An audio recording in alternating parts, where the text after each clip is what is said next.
Hello, and a catch up before bed. First of all, can I encourage you to have a look at the Marsh family's version of Nevereding Dorries? And it's tremendous. And secondly, today I think is the anniversary of the poisoning of Alexey Navalny by Vladimir Putin and his henchmen. And there have been protests around the world. I don't know whether there have been any protests in the UK, but certainly there have been protests in Australia, New Zealand, Israel, South Korea, the United States, as well as in Georgia and Armenia. And there was a big protest in Amsterdam. 100 demonstrators marched through the city centre with peace slogans, "Stop Putin's terror," "Putin to the Hague," and people are incensed. The Moscow Times has got a piece about this, and Ekaterina is interviewed and says, "I think such protests are still important." She says that she came to support Ukraine and all civilized Russians. "I'm glad that I can go out and walk freely here. I will continue going to all anti-Putin rallies." She was born in Ukraine, moved to Russia, and now lives in a refugee center in the Netherlands.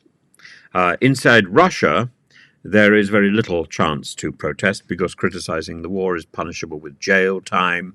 But there were single-person demonstrations seen across Moscow and St. Petersburg, as well as in Dagestan and in Tatarstan's capital, Kazan. There were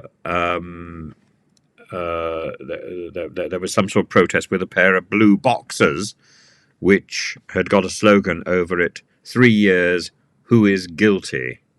Which I think sums things up rather well. Alexey Navalny was on a flight over Siberia on the 20th of August, 2020, and was airlifted to Germany for treatment days later, and he's been in jail ever since his return to Russia in January 2021. And the charges he has faced seem increasingly to be politically motivated to make sure that he remains in jail when Mr. Putin attempts to run for president yet again, or will run for president yet again if he's still alive. And he's had a 23-year rule, and I'm sure that's going to be extended. And it's regrettable. It's regrettable that Putin's time in office has descended into tyranny. But he's not the first. He's not the only ruler in a country to have gone mad while in power. One of the first was General. What was his name? The general who preceded Julius Caesar, and I've forgotten his name now. It begins with an M. Marius.